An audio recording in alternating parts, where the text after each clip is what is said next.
Hello everybody. In this class I shall be teaching you about how interrogative determiners work as determinatives.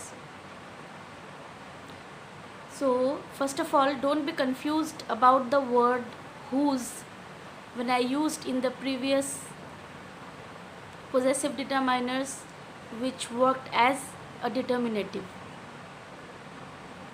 Whose is a possessive determiner, but it is also used to ask questions. So when the possessive determiner whose is used to ask questions, then that word is altogether known as interrogative possessive determiners. Clear? So the interrogative determiners which we generally use in our everyday lives are the words what and which, and interrogative determiners are most often used as interrogative sentences. So let us see with the help of examples. What is your occupation? Here the interrogative determiner what, it works as a determinative. The last sentence is which is your tiffin box?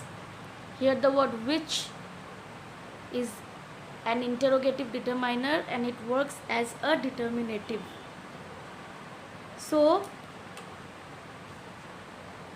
in the second example we are talking about closeness. That means how close is one particular person's tiffin box is with that of another person's tiffin box.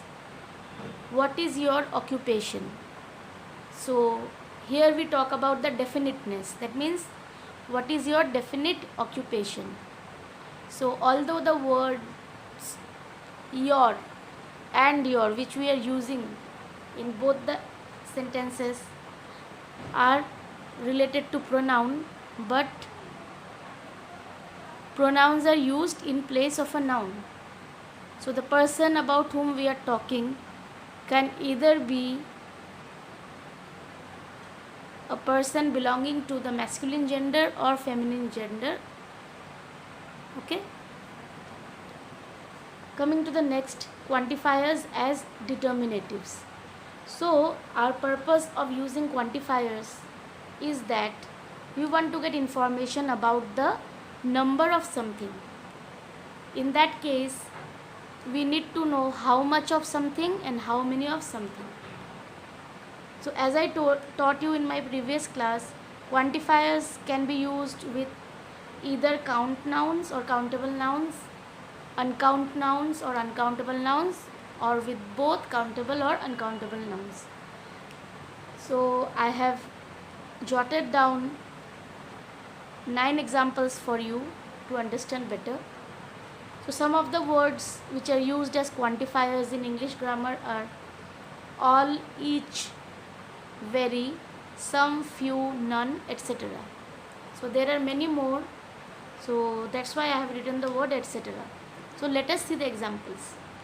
None of the boys have textbooks. None is the determinative, which in turn is a quantifier. The second example is some people are learned but they look down upon others. It means some people are very educated, they are very knowledgeable, but they look down upon means they treat others inferior to them. The next example is each child is precious in this world. So here the determinative is each. Next example is we saw lots of butterflies. So lots of, this is also a determinative. So it is not a single word, it is a combination of two parts of speech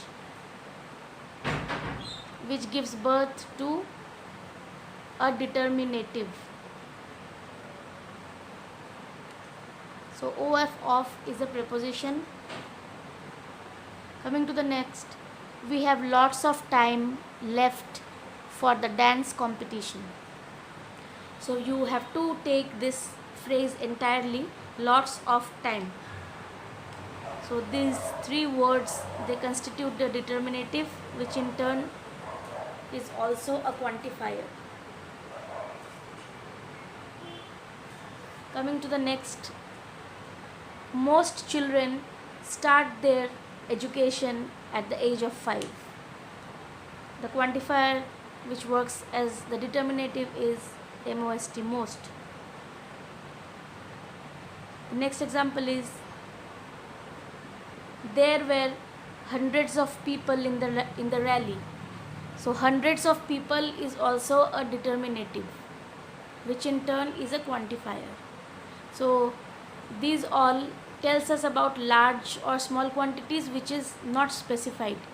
That means we can see it also tells us about both count and uncount nouns.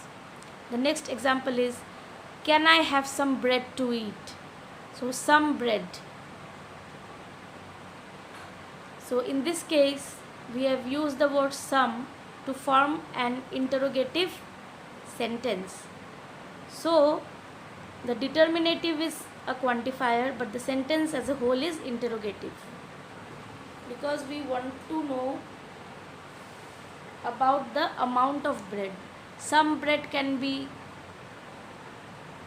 2 breads, 3 breads or more, which is uncountable. Coming to the last example, do you have any children? So here the quantifier any is used as a determinative. So you should remember one crucial point, that we do not use the word SOM, some, in interrogative plus negative sentences. In place of that we use the word ANY, any. So this is how interrogative determiners and quantifiers work as determinatives. In our succeeding class we shall learn about how numerals work as determinatives. Have a nice day and keep posted. Thank you so much.